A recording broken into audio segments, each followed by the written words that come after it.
ৰণোজ পেগু ডাঙৰীয়া আৰু মই আলোচনা কৰিছিলোঁ।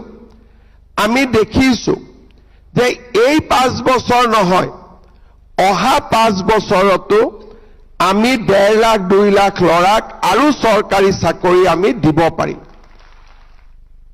অকল শিক্ষক আৰু অধ্যাপক অধ্যাপিকা আমি প্ৰায় 55,000 নতুন ল'ৰা ছোৱালীক আমি চৰকাৰী চাকৰি আমি দিব পাৰিম।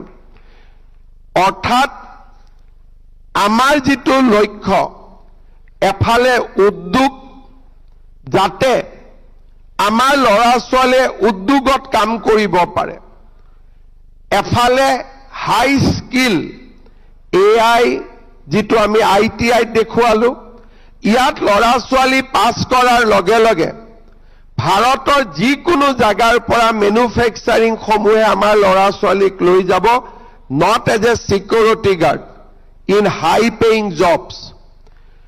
আমি ফৰেন লেংগুৱেজ আৰম্ভ কৰিছোঁ, যে আমাৰ ল'ৰা ছোৱালীয়ে জাপানী ভাষা শিকিব, কোৰিয়ান ভাষা শিকিব, আৰু বাহিৰতো লেংগুৱেজ আৰু স্কিল দুইটা হাতত লৈ বাহিৰলৈকে কাম কৰিব যাব।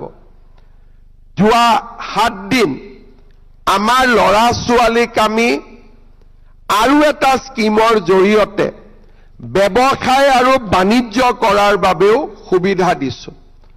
অৰ্থাৎ ডিষ্টিংক্ট আৰু ক্লিয়াৰ এটা অবজেক্টিভ আমাৰ আছে যে অসমত নিবনুৱা সমস্যা থাকিব নালাগে।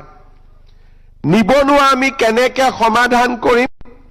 শিক্ষা ব্যৱস্থা, শিক্ষাই স্কিল বেছ এটা মেন পাৱাৰ তৈয়াৰী কৰিব, চৰকাৰে উদ্যোগ আনিব, আৰু আত্মনিৰ্ভৰশীল হোৱাৰ বাবেও কৃষি খণ্ড, হৰ্টিকালচাৰক কেন্দ্ৰ কৰি, ছাৰ্ভিচ ছেক্টৰক কেন্দ্ৰ কৰি আমাৰ অসমৰ কলেজত এডমিশ্যন লোৱা ছোৱালীৰ সংখ্যা 50,000 বৃদ্ধি পাইছে।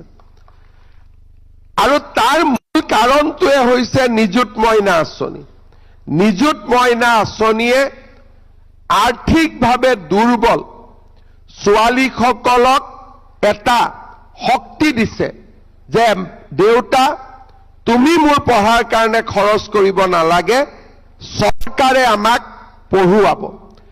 দেউতাক মাকেও ছোৱালীৰ পঢ়াৰ এডমিশ্যনৰ পৰা নিযুত মইনালৈকে গোটেইখিনি হোৱাৰ পিছত স্বাভাৱিকভাৱে ছোৱালীজনীক সোনকালে বিয়া দিয়াৰ চিন্তা বাদ দিছে, আৰু অসমৰ উচ্চ শিক্ষাৰ জগতখনত নিজৰ ছোৱালীজনীক প্ৰৱেশ কৰাৰ বাবে প্ৰেৰণা যোগাইছে।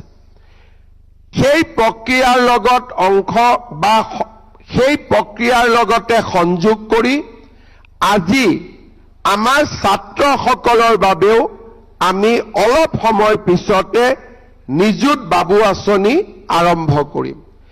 এই নিযুত বাবু আঁচনিত ডিগ্ৰীত যিসকল ষ্টুডেণ্টে নাম লগাব, তেওঁলোকে ফ্ৰী এডমিশ্যন পাব, আৰু লগত কলেজ চলি থাকে 10 মাহ, 10 মাহৰ বাবে প্ৰতি মাহতে 1000 টকাকৈ চৰকাৰৰ পৰা লাভ কৰিব। এই ষ্টুডেণ্টসকল যেতিয়া ফাৰ্ষ্ট ইয়াৰৰ পৰা ছেকেণ্ড ইয়াৰ যাব, এই টকা তেওঁলোকে পায়েই থাকিব, আৰু ছেকেণ্ড ইয়াৰৰ পৰা থাৰ্ড ইয়াৰ গ'লেও এই টকা তেওঁলোকে পাই থাকিব। মাত্ৰ এটা কণ্ডিশ্যন, ষ্টুডেণ্টজন উচ্ছৃংখল হ'ব নালাগিব আৰু নিয়মীয়াকৈ শ্ৰেণীত উপস্থিত থাকিব লাগিব। এই দুটা কণ্ডিশ্যনত আপোনালোকে প্ৰত্যেক মাহত 1000কৈ 3 বছৰৰ বাবে লাভ কৰিব। কোনোবাই মোক ক'ব যে মামা আমি ছেকেণ্ড ইয়াৰত পঢ়ি আছোঁ, থাৰ্ড ইয়াৰত পঢ়ি আছোঁ, আমি নাপাম নেকি? উত্তৰটো হ'ব আপোনালোকেও পাব, কিন্তু পোষ্ট গ্ৰেজুৱেটত নাম লগাব লাগিব, তেতিয়া ডেফিনেটলি আপোনালোকে পাব। এই 2 বছৰ অপেক্ষা কৰিব লাগিব। নিযুত মইনাও আমি তেনেকৈ আৰম্ভ কৰিছিলোঁ। আৰু যিসকলে ডিগ্ৰী পাছ কৰি পোষ্ট গ্ৰেজুৱেটত নাম লগাব তেওঁলোকক আমি 2 বছৰৰ বাবে মাহত 2000 টকাকৈ আমি দি যাম। কিবা কাৰণত অহা বছৰসমূহত যদি আমাৰ আৰ্থিক শক্তি বাঢ়ে আমি এই স্কলাৰশ্বিপৰ পৰিমাণো বঢ়াই লৈ গৈ থাকিম। মই বিশ্বাস কৰোঁ যোৱাবাৰ যেনেকে ছোৱালীৰ 50,000 এডমিশ্যন বৃদ্ধি হ'ল এই আঁচনিৰ ফলত নিশ্চয় ল'ৰাৰ এডমিশ্যনো 50,000 আৰু বৃদ্ধি হ'ব।